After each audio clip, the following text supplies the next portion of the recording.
Oh, it's okay. All right, it's fine. All right, we have an iPhone 7 here with a home button issue. When we initially got it, it was a very hypersensitive. Oops.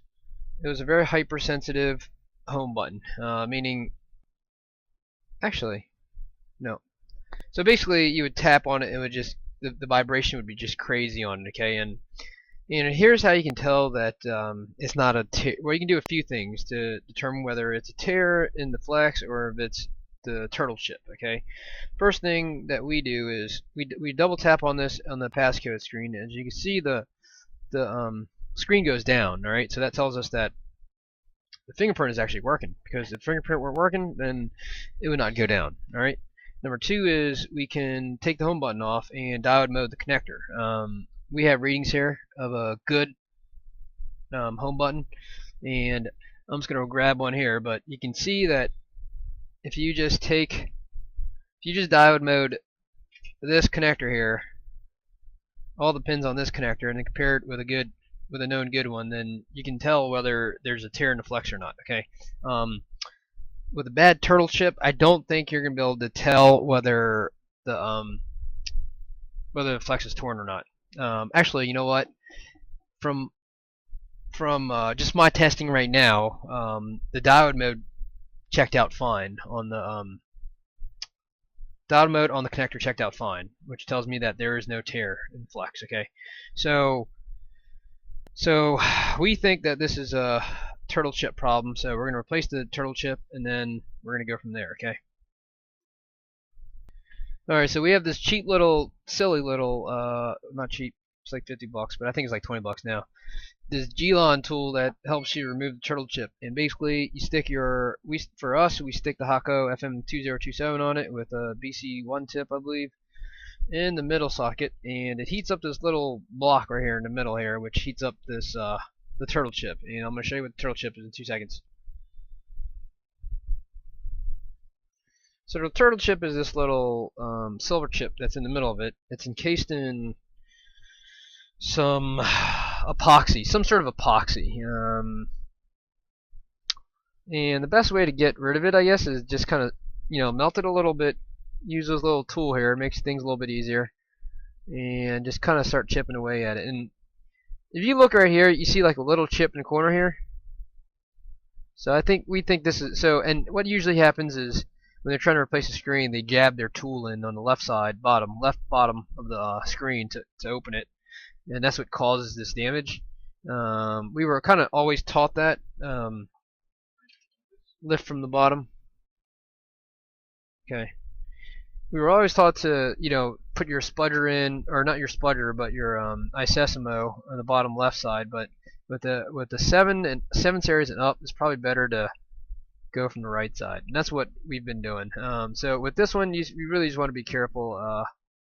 I've already scraped a little bit of the ground plane off, but we have a nice little tool here that can take this epoxy off, and then we're going to use our so just be careful, don't scrape away the actual flex. You don't really want to expose any of the stuff on the flex, but you really just want to get rid of this epoxy right here, so you can get the chip off a little easier, and then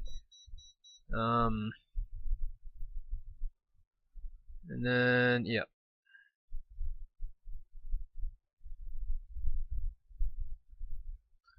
So as you can see, we set our Hako to 400 degrees Fahrenheit. Is it Fahrenheit? Right? Fahrenheit, right? So 400 degrees Fahrenheit,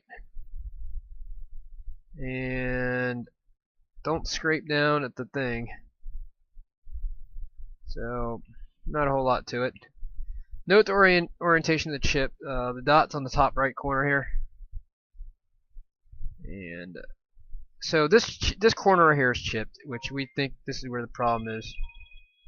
So anyway, somebody's calling me. Let's see who this is. But poor you. Oops. Anyways, all right. Let's get back to this. Let's see. So not a whole lot to it. Just get all the epoxy off very gently. These flexes are very delicate, and they seem to cause a lot of issues.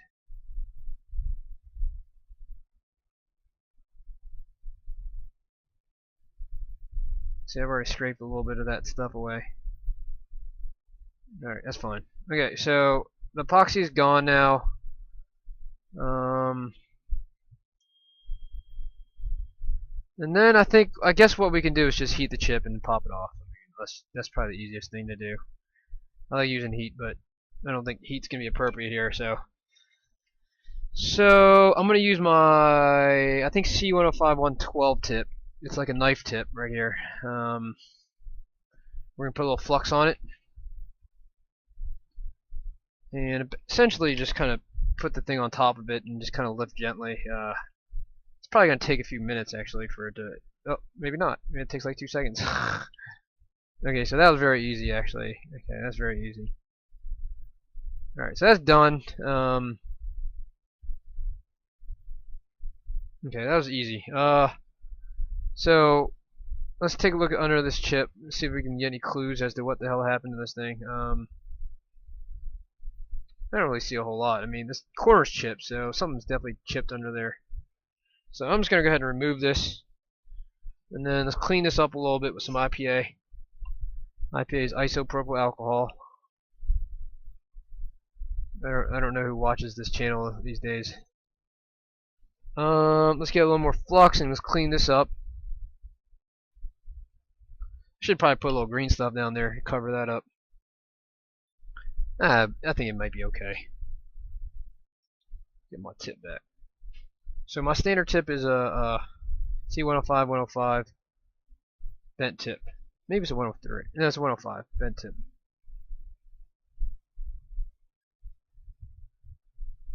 So I'm just gonna kind of tin all these pads here, just so that when I put it back on, it's gonna be easy.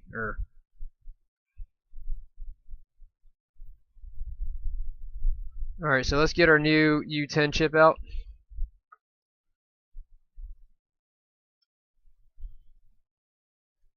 Okay.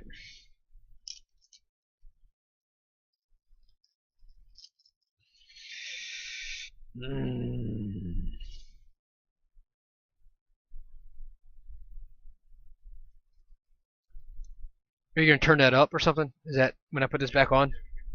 No, I don't know. What do you normally do? Melt. Okay. So we got a little flux on it. New chip here.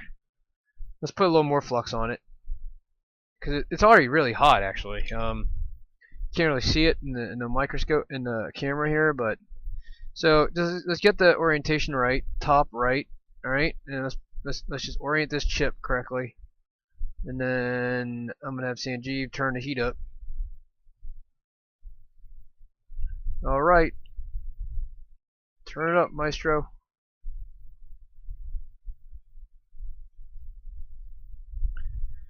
Should I use my iron as well or no? All right. Well, let's see. I guess. Okay, so it's turned up now. We're at 700 degrees Fahrenheit. All right. Thank you. We're at 700 Fahrenheit, and let's see. I'm just gonna kind of jiggle it a little bit and see if we can get this thing to melt.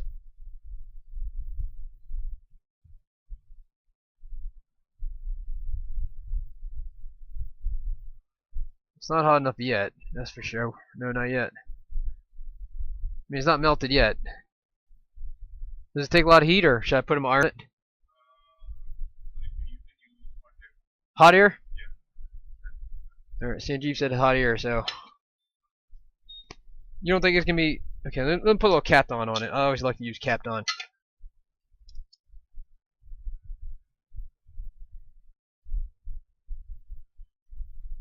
I can see it. It's kind of smoking just a little bit.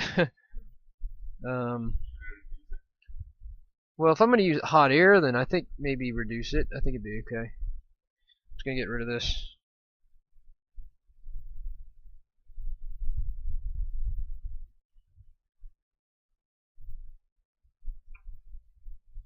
Ow! Yeah, that's really hot. Yeah, reduce that, man, because I don't. If I'm gonna use hot air, then I don't need that on it probably. Okay. So let's just blow upward or something, away from the danger. Let's put just a little more flux on it. Okay. So I got my hot air 417. I'm just gonna be very careful here. So I'm gonna put some heat sinks and stuff all over this bad boy. That's what I like to do. You can do. Oh man, this thing is like really hot now. Okay. So I'm just gonna do this, and then there it goes. It's kind of going already. I mean, it's not gonna take much. That's for sure. It's done? Yeah, you're right. You know what? Let's just do a little more.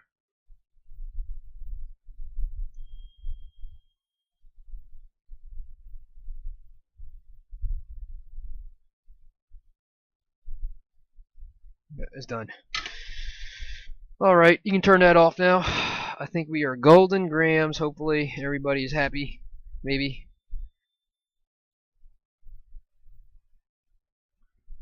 And hopefully I did not destroy anything. These home button problems are really a little bit of a nightmare. Because with the torn flex, they're not fixable. So, thank you. Okay, so let's see. Let's put a little IPA on it. Clean this mother up.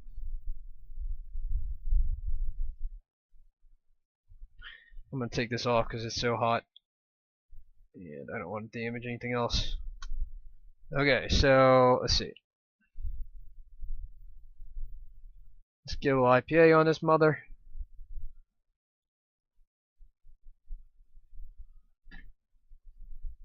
And then, if you want, you can diode mode that connector again, just to verify. But I don't know if that's going to tell us anything aside from, you know, really just the fingerprint sensor. Okay, so I'm sure there are probably a few lines on this. There has to be a few lines on this connector that deals with the home button tap. So I just don't know which ones they are. Okay, so let's put this back on the screen and test it, and let's hope things are good. Before I do that, let me just double check and make sure I got the orientation right on this thing. Make sure it's top right.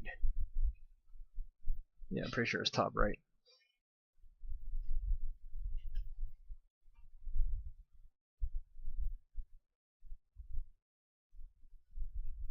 Yep, it's top right. Okay, so let's go ahead and put this back on the screen and test it again.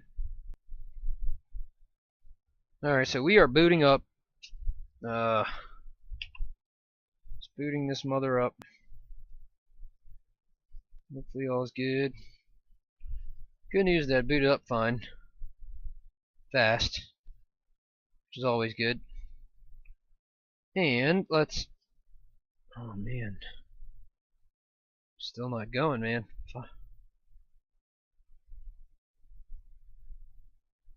The double tap works. One sec. Double tap works.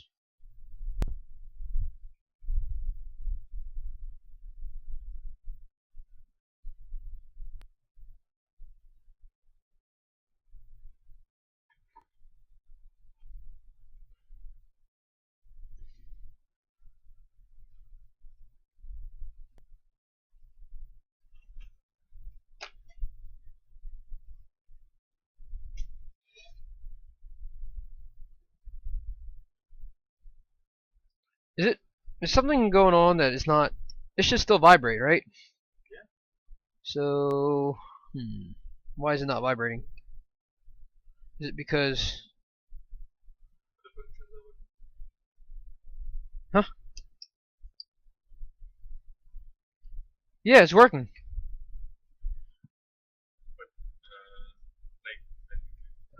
What's up, man?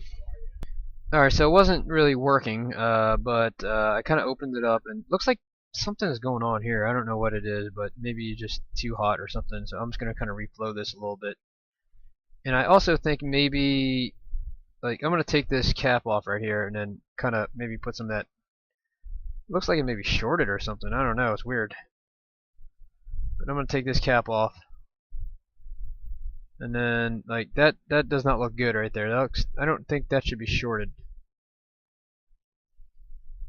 Maybe this is the ground side, so maybe it's okay, but it shouldn't be a big blob of stuff like that.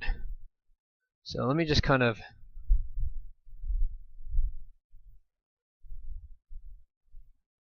test it real quick.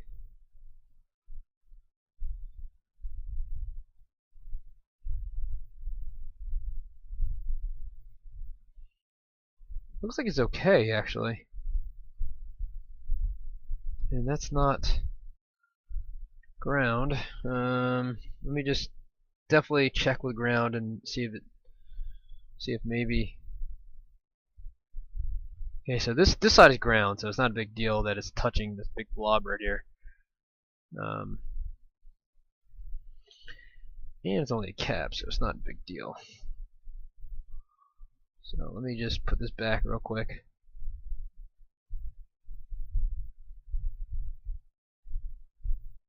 I don't know what's going on with this, man?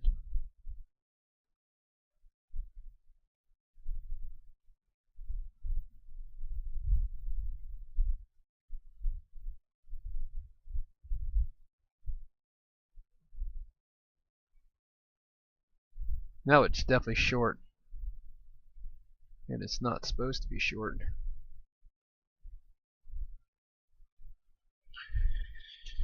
Let me just double check real quick.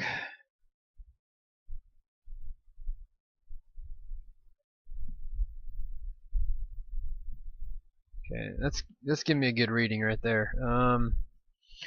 So I don't know what's going on with this, man. Let's see. Don't really see any tears in it.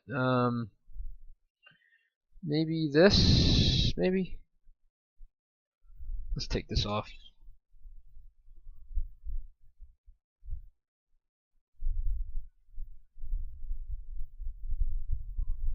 I was not able to confirm the hypersensitivity, but my tech was able to do it. So, but when I put the home button on and tested it, there was no haptic feedback at all.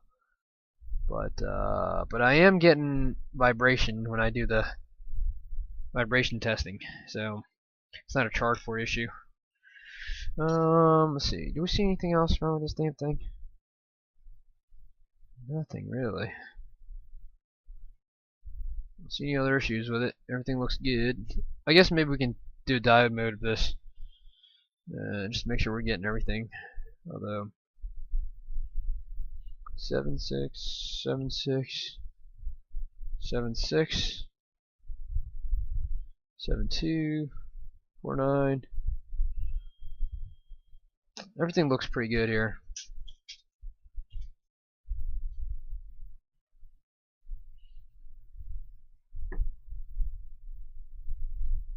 Everything looks good, so I don't know what's wrong with it.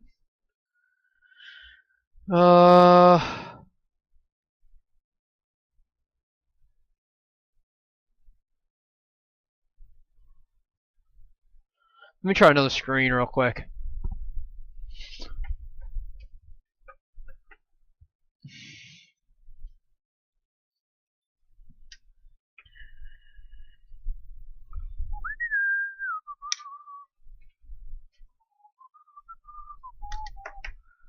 I think, let's see.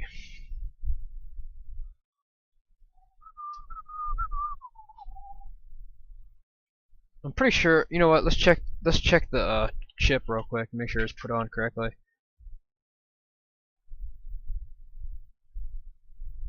Yeah, it looks pretty good, right? I think.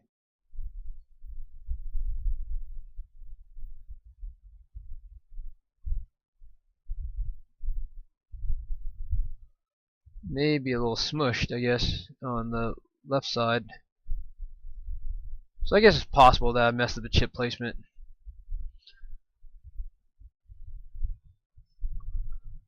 Although,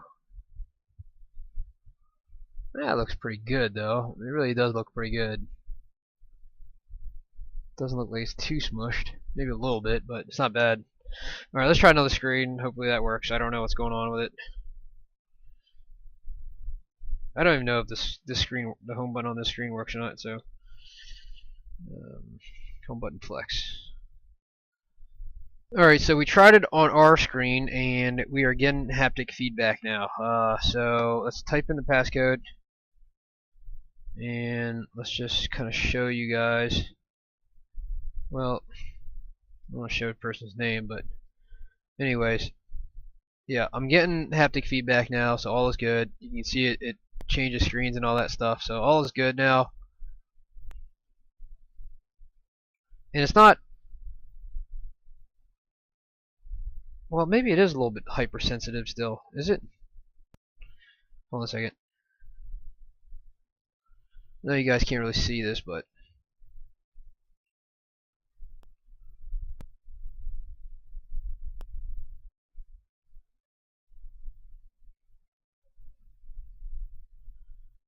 well, sometimes it works, sometimes it doesn't.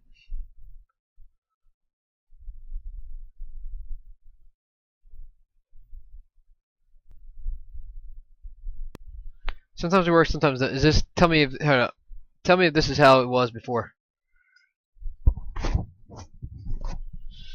gonna pause it real quick. Okay, I don't really know what happened, but we put his old screen back, the one that wasn't working earlier, and it is working fine now. Actually, the haptic feedback is working perfectly.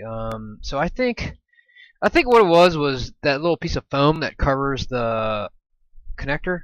I think that was maybe blocking a few pins. That's my only guess, because everything's working great now. There's no hypersensitivity or anything like that. And we are back in business. So I guess maybe the question is, what pins are they that could cause this? My guess is probably, it looked like to me it was, here I'll show you. This is a 7 Plus home button, but to me it looked like it was like these few pins that were blocked, because that's where it looked like the foam was. So I guess maybe, well, I'm pretty sure these 3 pins right here. Yeah, you know what? Let's see. Hold on. Let's think about it. I had one where these 3 pins were giving me OL, and the home button didn't work. Yeah. So, and then I think this line right here is, for the fingerprint sensor. So this is fingerprint sensor, and then these 2 are for the home button. So you can diode mode these. Both of these should be about 0.76 or so. And then if they're blocked, then the fingerprint sensor is not going to work. All right, you know what? Let's just go ahead and block them, and then let's see what happens. Okay. So I'm just gonna continue on with this video just so we can get to the bottom of this. I'll block it on the microscope, and then show you guys, and then come back here and see if it works or not. So I believe it's, if you're looking at the home button connector, I believe it's these 2 pins that, if you block those, then home button's not going to work. So, I'm pretty certain of that, but I'm very curious, so let's just do it.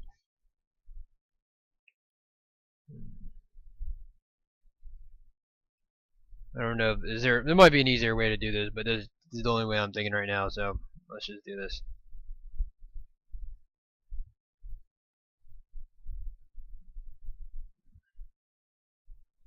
May not be the best idea, but whatever. Hopefully it doesn't jack up the pins or anything. Then I'm gonna hate myself.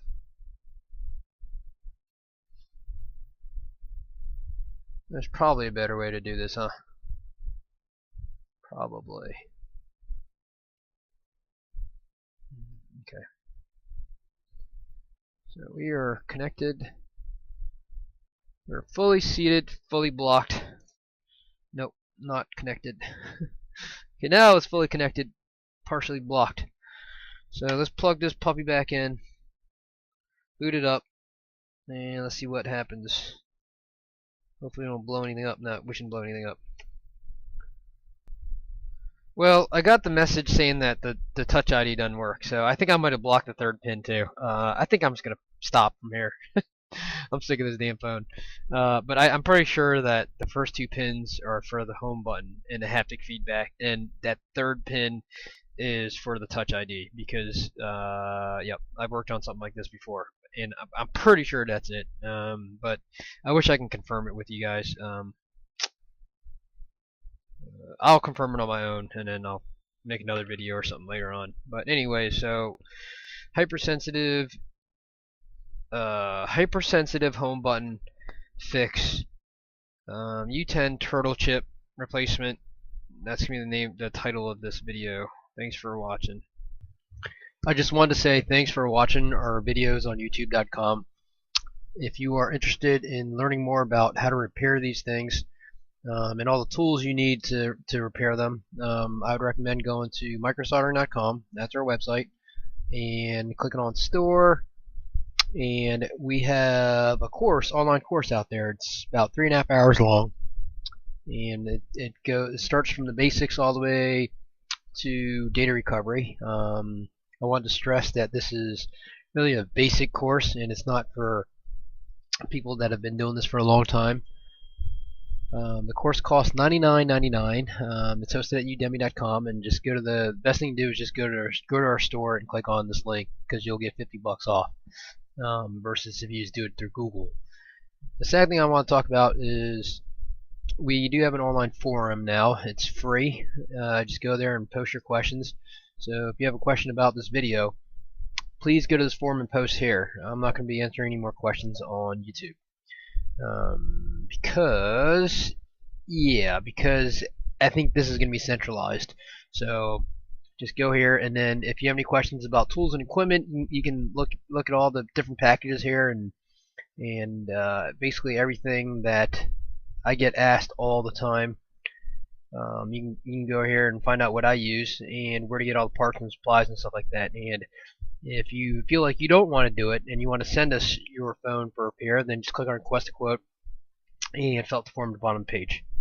Thanks for watching, and take care.